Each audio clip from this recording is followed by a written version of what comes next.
शुभ सकाळ पिलामाने आमे गत क्लास रे ज्यामिति रे मौलिक धारणा संबंध रे आमे पढुथुले एवं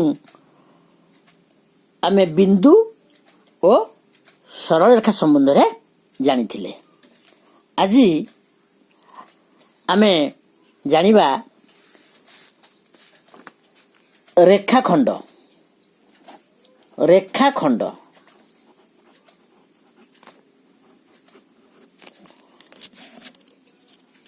रेखाखंड रेखाखंड कहले कौन बुझे पिला माने रेखाखंड मध्य एक सीधा रेखा जार ए देख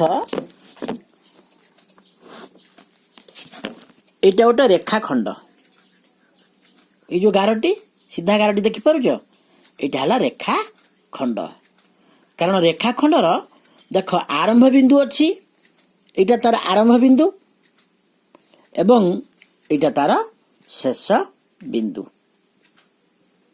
रेखाखंडर आरंभ बिंदु और शेष बिंदु थाए मन कर ए बिंदु ना देले क ए बिंदु ना देले ख तेणु ए रेखाखंडटीर नाम कौन ना क ख रेखाखंड कौन क ख रेखाखंड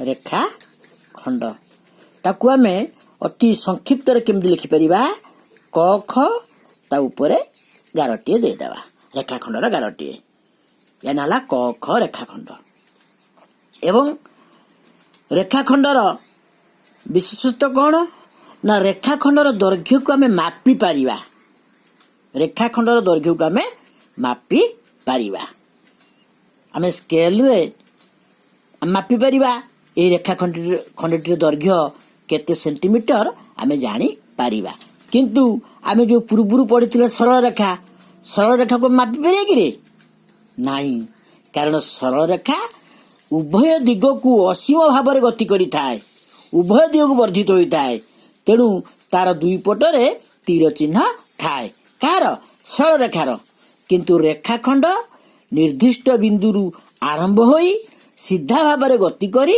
निर्दिष्ट बिंदु रे शेष होई थाए तेणु रेखाखंड को आमे मापी पारिबा। तो रेखाखंड संज्ञा आमे कौन लिखिबा ना रेखाखंड लिखि देख रेखाखंड एक सीधा रेखा जार आरंभ बिंदु ओ शेष बिंदु थाए बा आरंभ बिंदु आउ शेष बिंदु को आमे आउ कोन कहि परिबा आमे से दुईट को प्रांत बिंदु मध्य कहि परिबा कि बिंदु प्रांत बिंदु मध्य आमे कहि परिबा बुझिला पिला माने रेखाखंड को आमे कोन करि परिबा ना आमे मापी परिबा रेखाखंडर निर्दिष्ट दैर्घ्य थाए बुझिला कारण रेखाखंडर केतुरी प्रांत बिंदु थाए रेखाखंडटी अवश्य असंख्य बिंदु रे गठित कारण असंख्य बिंदु रे गोटे रेखाखंड गठित किंतु प्रांत बिंदु तार दुईटी थाए जोटा कि सरल रेखार प्रांत बिंदु नाही बुझिला रेखाखंड संबंध रे। वर्तमान आमे कोन करिबा पढ़िबा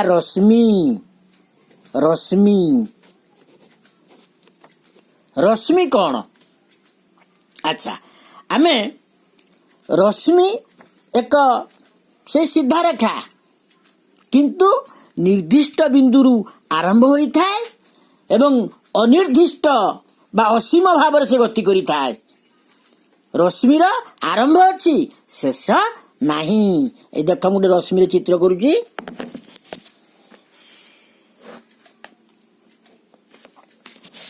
ए देख एटा हला रश्मिर चित्र तार आरंभ बिंदु अछि रश्मिटी क्योंटू आरंभ से बिंदु हम पाउचंती किंतु शेष बिंदु नाही जहा फल रे मु तार तीर चिन्हटीए देली ଲକ୍ଷ୍ୟ କରୁଛ କି ନାହିଁ? ତେଣୁ ରଶ୍ମି ଏକ ସିଧା ରେଖା ଯାହାର ଆରମ୍ଭ ବିନ୍ଦୁ ଅଛି କିନ୍ତୁ ଶେଷ ବିନ୍ଦୁ ନାହିଁ। ଏବଂ ରଶ୍ମିକୁ ଆମେ ଏଇ ରଶ୍ମିର ଆମେ ନାଁ ଦେଇଦେବା। ଦେଖ ଏଇ ବିନ୍ଦୁରେ ଦେଲି କ, ଏଇଠି ଗୋଟେ ବିନ୍ଦୁ ଦେଲି ତା ନାଁ ଦେଲି ଖ। এইটা ହେଲା କ ଖ ରଶ୍ମି। ଆମେ ତାକୁ କେମିତି ଆମେ ସୂଚିତ କରିବା? ନାଇଁ ଦେଖ କ ଖ ଉପରେ ରଶ୍ମି ଚିହ୍ନଟିଏ ଦେଇଦେଲ, ତୀର ଚିହ୍ନ। ଏଇଟା ହେଲା କ ଖ ରଶ୍ମି। ଏବଂ ରଶ୍ମିର ଦୈର୍ଘ୍ୟ ମାପି ପାରିବା କି? ନାଇଁ, ମାପି ପାରିବା ନାହିଁ। ଯେ ସରଳ ରେଖା ଆଉ ରେଖାଖଣ୍ଡ ଆଉ ରଶ୍ମି, ଏଇ ତିନୋଟି ମଧ୍ୟରୁ ଆମେ କାହାର ଦୈର୍ଘ୍ୟ ମାପି ପାରିବା? ହଁ, କେବଳ ରେଖାଖଣ୍ଡର ଦୈର୍ଘ୍ୟ ଆମେ ମାପି ପାରିବା। ସରଳ ରେଖାକୁ ମାପି ପାରିବା ନାହିଁ, କାରଣ ସରଳ ରେଖାର କେତୋଟି ତୀର ଚିହ୍ନ ଥାଏ? ନା 2ଟି ତୀର ଚିହ୍ନ ଥାଏ, ଅର୍ଥାତ୍ ତାର ଆଦୌ ପ୍ରାନ୍ତ ବିନ୍ଦୁ ନାହିଁ। କିନ୍ତୁ ରେଖାଖଣ୍ଡକୁ ମାପି ପାରିବା, ତାର 2ଟି ପ୍ରାନ୍ତ ବିନ୍ଦୁ ଅଛି। ଆଉ ରଶ୍ମିର ଗୋଟିଏ ପ୍ରାନ୍ତ ବିନ୍ଦୁ ଅଛି, এইটা ହେଲା ତାର ପ୍ରାନ୍ତ ବିନ୍ଦୁ। ହେଲା କି? ରଶ୍ମିର ମନେ ରଖିଥିବ, ରଶ୍ମିର ଗୋଟିଏ ପ୍ରାନ୍ତ ବିନ୍ଦୁ ଥାଏ,